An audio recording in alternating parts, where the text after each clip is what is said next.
સુરતના અંત્રોલીના બુલેટ ટ્રેનના સ્ટેશનનો વિઝિટ કર્યા પછી એ ડેડિયાપાડા જવાના છે. નર્મદા જિલ્લાના એમના કાર્યક્રમ છે. પીએમ મોદી એ ગુજરાતના પ્રવાસે આજે આવશે.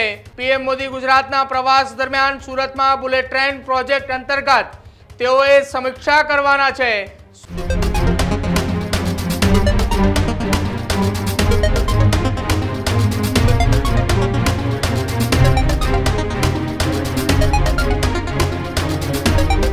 નમસ્કાર, આપ જોઈ રહ્યા છો ન્યૂઝ રૂમ ને આપની સાથે હું છું પ્રદીપ. એક મહત્વપૂર્ણ સમાચાર એ સુરતથી સામે આવી રહ્યા છે કે જ્યાં બિહારની જીત બાદ વડાપ્રધાન નરેન્દ્ર મોદીનો પહેલો પ્રવાસ એ ગુજરાતનો છે. વડાપ્રધાન નરેન્દ્ર મોદી આજે ગુજરાત પ્રવાસે આવવાના છે. બિહારમાં ભવ્ય જીત બાદ પીએમ મોદી એ ગુજરાતના પ્રવાસે આજે આવશે. પીએમ મોદી ગુજરાતના પ્રવાસ દરમિયાન સુરતમાં બુલેટ ટ્રેન પ્રોજેક્ટ અંતર્ગત તેઓએ સમીક્ષા કરવાના છે. સુરત હેલીપેડથી બુલેટ ટ્રેન પ્રોજેક્ટ સ્થળે વડાપ્રધાન નરેન્દ્ર મોદી જશે. જો કે દેશમાં આજે ડબલ આનંદનો દિવસ હોવાનું નિવેદન કેન્દ્રીય મંત્રી CR પાટીલે સુરત એરપોર્ટ પર આપ્યું છે. બુલેટ ટ્રેન પ્રોજેક્ટ અંગે પીએમ એ માહિતી મેળવશે અને સાથે જ સમીક્ષા કરશે. બુલેટ ટ્રેનનું કામ એ ખૂબ ઝડપથી આગળ વધી રહ્યું હોવાનું પણ નિવેદન CR પાટીલે આપ્યું છે. વડાપ્રધાન નરેન્દ્ર મોદી એ આજના દિવસ દરમિયાન ગુજરાતના પ્રવાસે છે.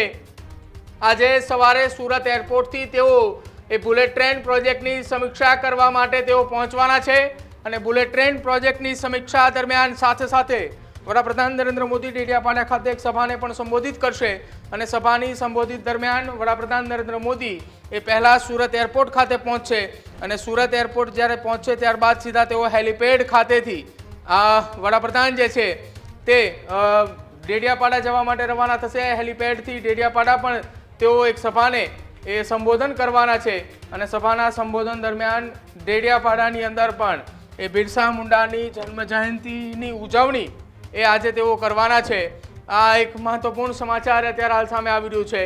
ડાયમંડ આકારની અંદર જે આખું એ બુલેટ ટ્રેનનું એ સ્ટેશન જે બનાવવામાં આવ્યું છે એ સ્ટેશનની તેઓ સમીક્ષા કરવા માટે ત્યાં પહોંચવાના છે.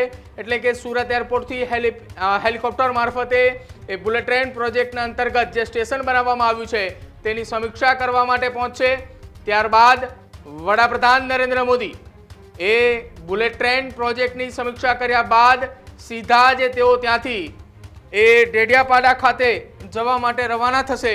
ડેડિયાપાડા રવાના થાય તે પહેલાં જ વડાપ્રધાન નરેન્દ્ર મોદી જે છે તે આ બુલેટ ટ્રેન પ્રોજેક્ટની સમીક્ષા બેઠકની અંદર હાજર રહેશે. સમીક્ષા બેઠકની અંદર હાજર રહેતા દરમિયાન તેઓ પ્રવાસ દરમિયાનની વાત કરવામાં આવે તો એ અલગ અલગ સ્થળો ઉપર વિઝિટ કરવાના છે. આજના દિવસ દરમિયાન તેઓ એક દિવસીય ગુજરાત મુલાકાતે આવવાના છે અને આ જ મુલાકાતને લઈને કેન્દ્રીય ગૃહ અને સહકારિતા મંત્રી અમિત શાહે પણ એ ગત રોજ જ્યારે દિલ્હીની અંદર વડાપ્રધાન નરેન્દ્ર મોદીએ દિલ્હીની અંદર બિહારની જીતની ઉજવણી કરી હતી એ દરમિયાન રક્ષામંત્રી રાજનાથસિંહ સહિતના તમામ ભારતીય જનતા પાર્ટીના દિગ્ગજ કેન્દ્રીય નેતાઓ એક મંચ ઉપર જોવા મળ્યા હતા અને આવનારા દિવસોની અંદર બિહારના જનતાનો આભાર પણ માનવાની વાત એ વડાપ્રધાન નરેન્દ્ર મોદીએ મંચ ઉપરથી કરી હતી. જોકે આજે જ્યારે વડાપ્રધાન નરેન્દ્ર મોદી સુરતની મુલાકાતે આવી રહ્યા છે એ દરમિયાન સુરત એરપોર્ટ બહાર આવીને બિહારના લોકોનો તેઓ અભિવાદન પણ ઝીલવાના છે. સુરત એરપોર્ટ ખાતે મોટી સંખ્યામાં બિહારના લોકો પણ એ આજે વડાપ્રધાન નરેન્દ્ર મોદીનું અભિવાદન કરવા માટે ત્યાં પહોંચવાના છે. અને બીજી તરફ આજની એ સભા અને આજના કાર્યક્રમને લઈને કેન્દ્રીય મંત્રી CR પાટીલે શું નિવેદન આપ્યું સાંભળો. ભવ્ય વિજય પછી આજે પહેલીવાર માનનીય પ્રધાનમંત્રી શ્રી નરેન્દ્ર મોદી સાહેબ સુરત પધાર્યા છે. સુરતના અંત્રોલીના બુલેટ ટ્રેનના સ્ટેશનનો વિઝિટ કર્યા પછી એ ડેડિયાપાડા જવાના છે. નર્મદા જિલ્લાના એમના કાર્યક્રમ છે.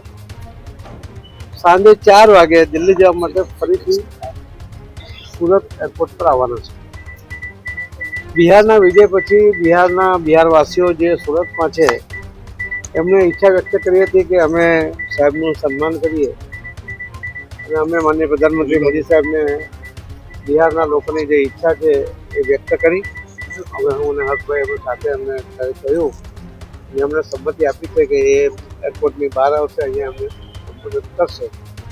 એમનું સન્માન કરવા માંગે જે સન્માન સ્વીકારશે. સ્ટેજ પર કોઈ નહીં આવે, સન્માન અભિવાદન સ્વીકારશે. એટલે સાંજે જતા પહેલા સીએમ સાહેબ એરપોર્ટથી બહાર આવીને બિહારવાસીઓની સાથે અભિવાદન કાર્યક્રમ કરવાનો છે. કેટલા લોકો આવશે 15-20 હજાર લોકો, કેટલા લોકો 15,000 થી 20,000 લોકો એરપોર્ટ પર આવશે?